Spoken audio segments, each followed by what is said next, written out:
apertado? Pode ser? Vou chamar só o Flávio então antes para fazer a análise desse jogo. 3-0, vitória do São Paulo, 3 pontos. O 3-0 mostra o que foi a partida, foi mais do que devia ter sido, faltou um pouquinho do Bahia. Quero que você faça uma análise dessa partida, Flávio. O placar foi exagerado, que dá a impressão que o São Paulo dominou amplamente o jogo e não foi bem assim. O São Paulo foi objetivo. O São Paulo aproveitou as chances que apareceram. O Bahia começou o jogo bem melhor, mas desde o começo via-se um problema que o Bahia teria até o final. Erros de finalização. Chegava com facilidade e errava muito fortemente. São Paulo mal conseguia chegar no campo ofensivo. Até que começa a melhorar um pouquinho a partir dos 22, 23 minutos.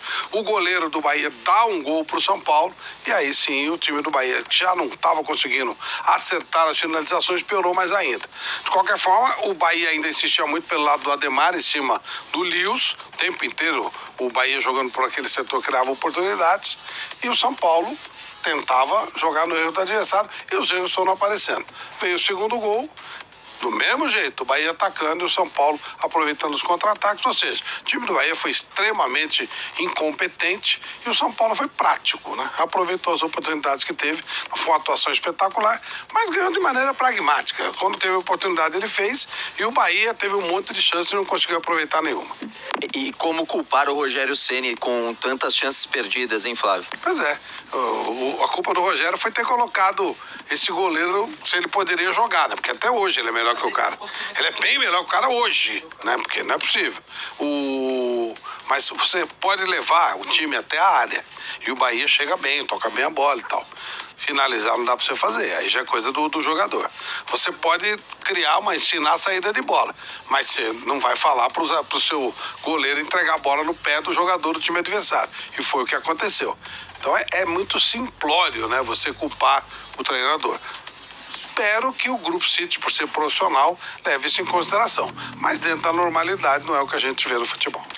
É isso. Daqui a pouquinho, então, o Flávio vai voltar aqui para falar com a gente nesse fim de jogo da Jovem Pan. Antes de chamar o Zé, eu quero uma atualização de como fica a tabela do Campeonato Brasileiro, também os jogos que ainda mexem nessa rodada, que ainda vai acontecer. Amanhã tem jogo importante, Flamengo também na briga por uma vaga na Copa Libertadores da América. Nesse momento, Flamengo, se perder a Copa do Brasil, eu acho muito difícil que aconteça isso, nesse momento estaria de fora da Libertadores. Tem jogo a menos, ainda tem tudo isso a ser contabilizado também, mas para entender o quão importante é a gente ver a movimentação na tabela de classificação.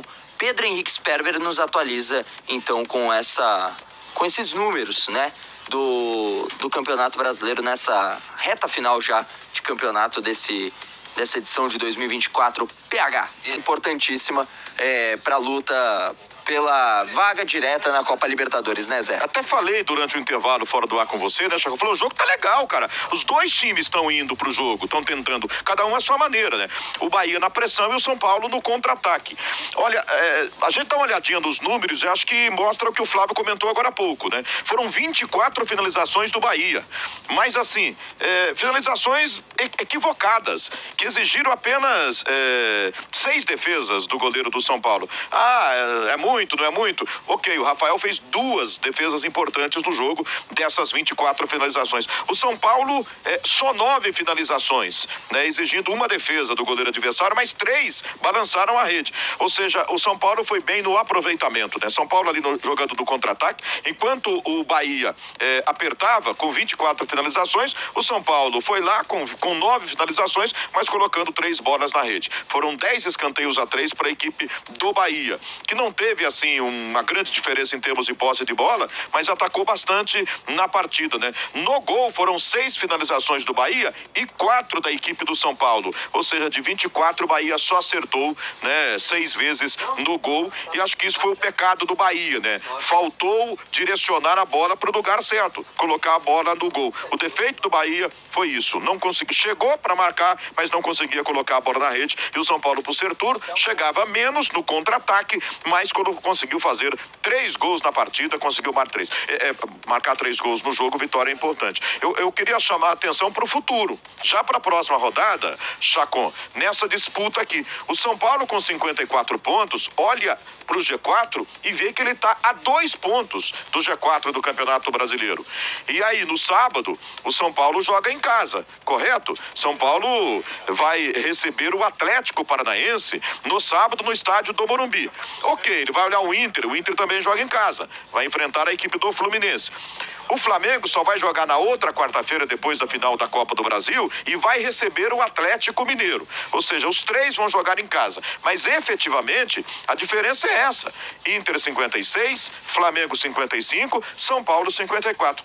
Eu acho que o São Paulo, de novo, e não precisa resolver nessa rodada, né? Se ele fizer a parte dele ganhar, ele leva para a rodada seguinte essa diferença pequena em relação ao 4º colocado no Campeonato Brasileiro. Essa vitória acho que coloca de volta o São Paulo na briga pelo G4, que se o Botafogo for campeão, vira G5, que se o Flamengo, se bem que o Flamengo está em quinto, né, for campeão da Copa do Brasil, também vira G5 no Campeonato Brasileiro, pode virar G6 para a fase de grupo da Copa Libertadores da América. Então, olhando para frente, essa vitória foi importante para isso. Acho que coloca o São Paulo efetivamente na briga por vaga direta para a Copa Libertadores da América e não somente pré-Libertadores.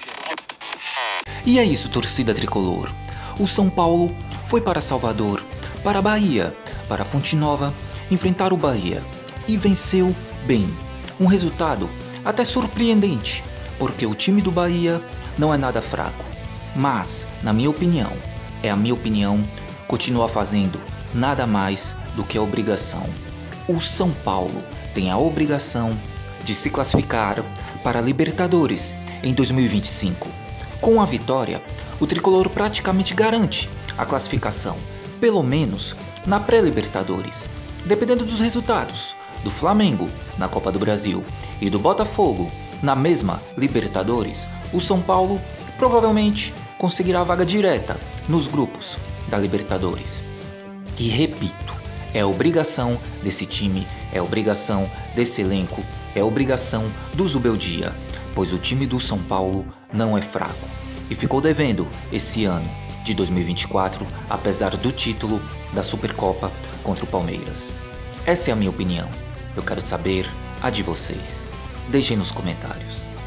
E esse foi mais um vídeo do canal São Paulo Futebol Clube Notícias. Valeu pelo like.